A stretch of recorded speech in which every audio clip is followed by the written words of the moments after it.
Il vous a donné de voir la miséricorde de Dieu, à vous les parents éplorés et à vous aussi ses amis qui avaient confiance en lui. Il vous a donné de l'accompagner auprès de la jeune fille que la mort avait déjà emportée.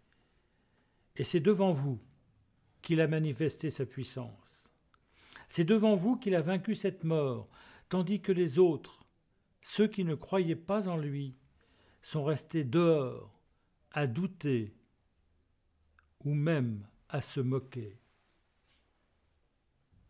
Ils ne verront alors que l'enfant revenu à la vie, mais ils ne verront jamais la force de son amour. Ils ne croiront pas. Ils trouveront d'autres explications. Ils béniront le hasard ou la puissance des hommes. Ils ne sortiront pas de leur certitude, pas seulement face à la vie, mais d'abord face à l'image qu'ils ont de Dieu, en qui ils ne sont plus capables de voir un Père aimant.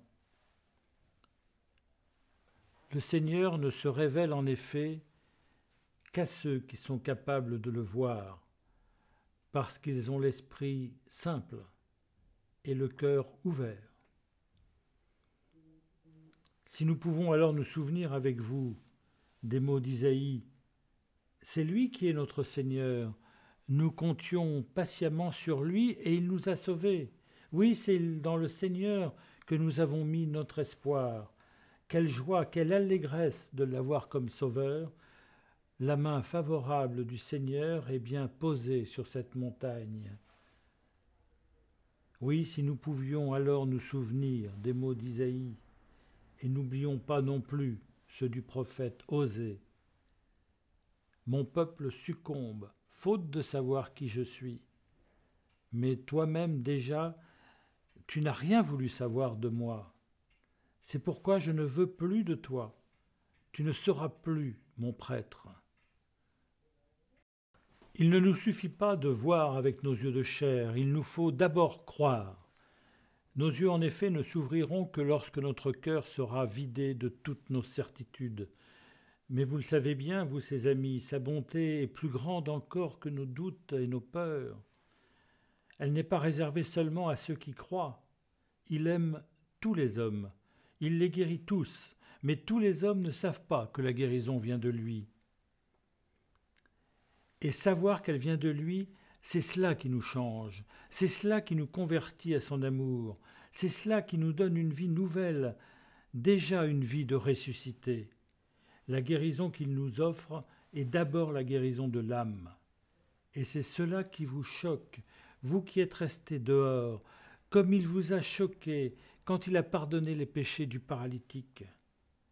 Et vous n'avez pas compris, comme il vous l'a dit lui-même, qu'il est plus important encore de ressusciter l'âme des endormis que de réveiller un corps emporté dans la mort.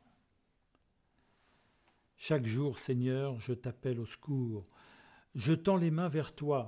Feras-tu un miracle pour les morts? Vont-ils se lever pour te louer?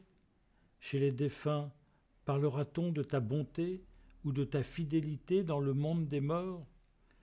Dans la nuit totale, sait-on quelque chose de tes miracles?